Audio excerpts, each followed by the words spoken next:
The car accident was a blur, a symphony of shrapnel flying across the highway, the debris of at least 3 vehicles.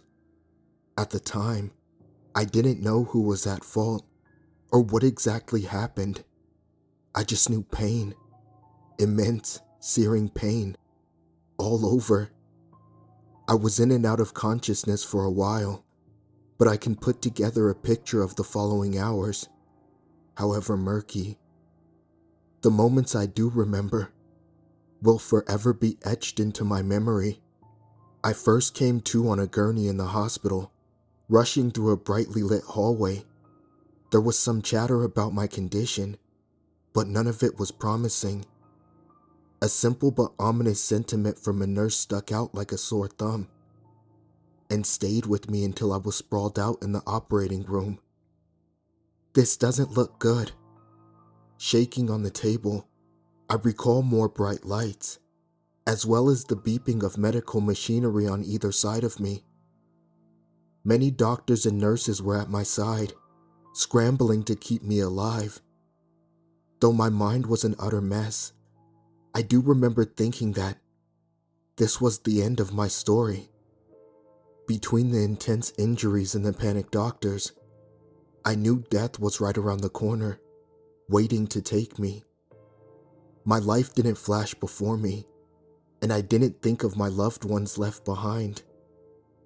There wasn't enough time for that. I simply succumbed to the endless slumber and closed my eyes as the flat line rang through the room. My eyes were fogged, but I could make out the shape of a tunnel ahead. At its end, a light. I made my way to it, cautious but curious. Eventually, I reached the glow and my vision returned. I was in a bright room. Before me, a tall older gentleman in a white robe standing at a podium. He beckoned for me to come over and spoke with enthusiasm. "Hello, newcomer. Welcome to heaven." He gestured toward the wall behind him. There were no pearly white gates, just a minimalist red door, void of any knobs or handles. "Heaven? So, I'm dead?" The man smiled. "Yes, indeed you are. But fret not, for this is heaven, a paradise of the afterlife. Would you like to enter?" I was disappointed that my life was over, but I knew it was inevitable, given the circumstances. At the very least, heaven was seemingly real, and I had been accepted. Yes, I would like to enter. I stepped forward, but the man placed his hand on my chest, stopping me. Before you can enter the world above, an offering is required. I was confused. An offering? Of what sort? The man smiled again. "We need your skin." My face contorted in dismay. My skin? But why? "I can't provide specifics. Just know that it will be too cumbersome for you on your journey. Don't worry. The removal is a mostly harmless procedure."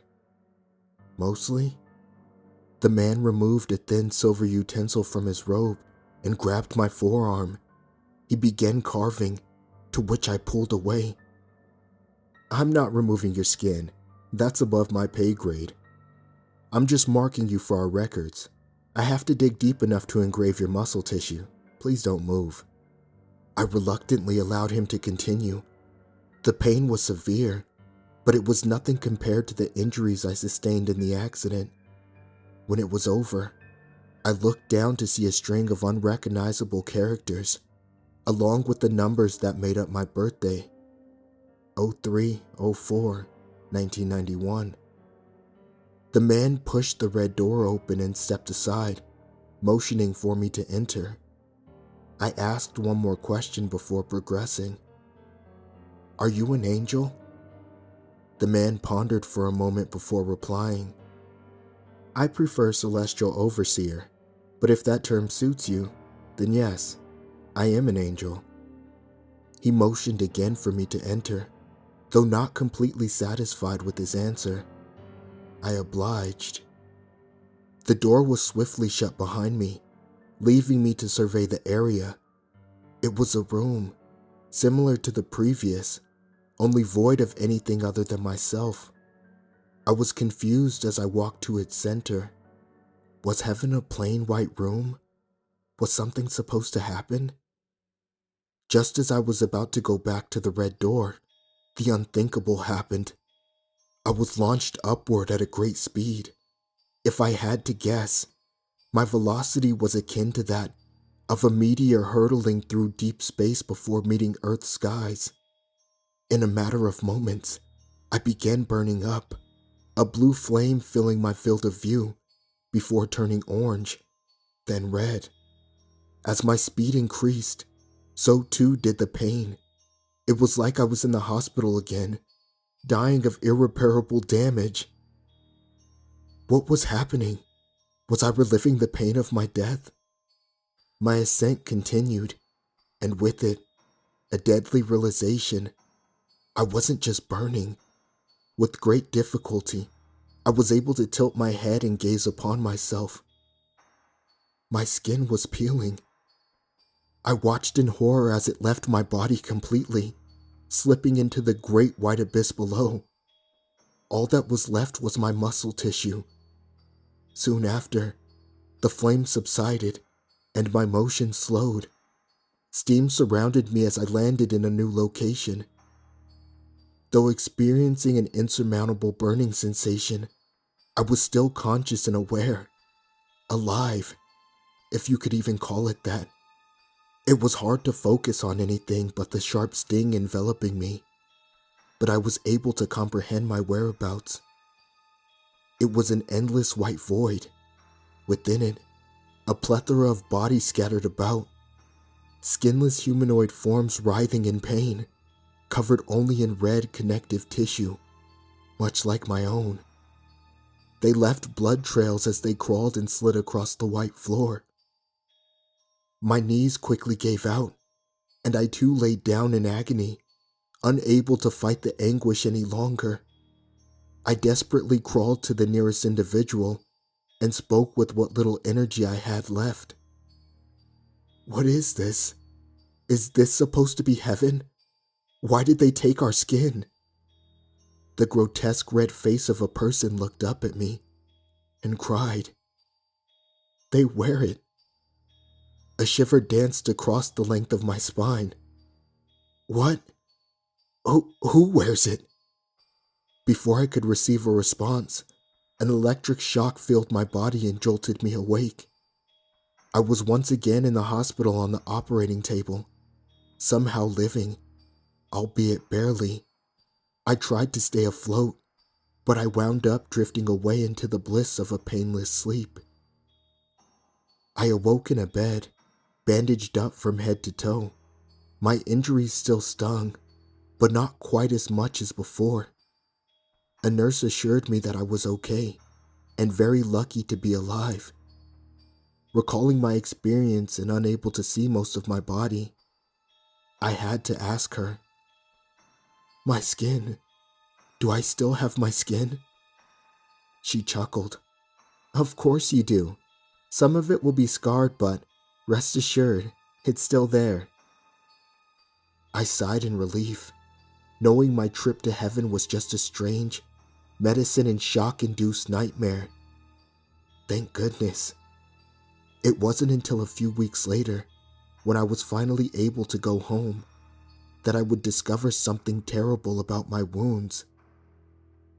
I've told some about my near-death experience, but never the following, for fear of what conclusions might be drawn about my sanity. My first day back was peaceful. I relaxed and enjoyed my quaint life, happy it wasn't ripped away from me in an untimely manner. My next couple of nights, however, were anything but quaint. During my second night home, I woke up in a fit of sleep paralysis, my bedroom soaked in darkness and warmer than usual.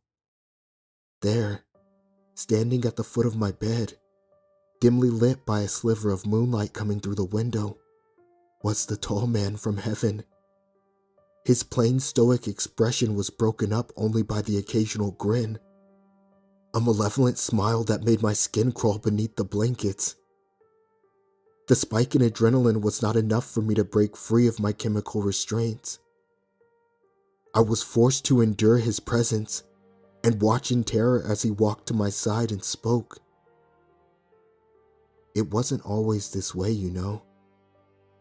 He was now close enough to me to feel an intense heat that his body seemed to give off. Heaven truly was a remarkable place, a world where mortals spent their afterlives in peace. The man grabbed my wrist. It burned, but I was unable to react. Thousands of years of routine breeds a fierce boredom. We were bored up there, never knowing what it was like where humans roamed. A need grew within us, a craving to explore the world outside of our realm. He picked off a piece of melted flesh and waved it under his nose like a glass of wine, inhaling the aroma. Our forms don't bode well in Earth's air. Your skin is the only thing that tempers the reaction. Otherwise, we would break down and disintegrate. He spread the piece of flesh onto his arms, creating a thin layer of protective paste. The heat dissipated. You've been marked. We need you back. We locked eyes, his head tilting slowly in observation as I futilely attempted to scream. His face lowered to meet mine. Tremors erupted throughout my body. Still, I couldn't move. Then suddenly, he vanished in a puff of smoke, leaving me alone in the darkness. Once the man disappeared, I was able to move again. I felt my wrist, and it was fine. No missing skin. However disturbing this incident was, I knew that it had to be a remnant of my dream from the hospital, a side effect of the trauma I suffered, nothing more than a reoccurring, albeit terrifying nightmare. Regardless of this explanation, I was unable to sleep until daybreak. The next night was stranger still. After brushing my teeth and looking up at the bathroom mirror, I saw something that shook me to my core. It was me, but without skin. A horrific amalgamation of red, muscly tendons made up my facial structure. Behind me, the tall man, his voice echoing off the bathroom walls. Come back to us. I fell back into the wall. The man was not there. When I looked at the mirror again, the sight was a normal one. I chalked this up to being another troubled facet of my psyche, post-car crash. It was clear at this point that I was severely troubled. I started entertaining the idea of seeking professional help in the form of a psychologist. The next night, however, disproved all previous theories about my bizarre state of affairs. Upon peeling back the bandages on my arm to bathe for the first time, I saw it. There were scars in odd, unrecognizable shapes, as well as a familiar numeric sequence. 03, 04, 1991.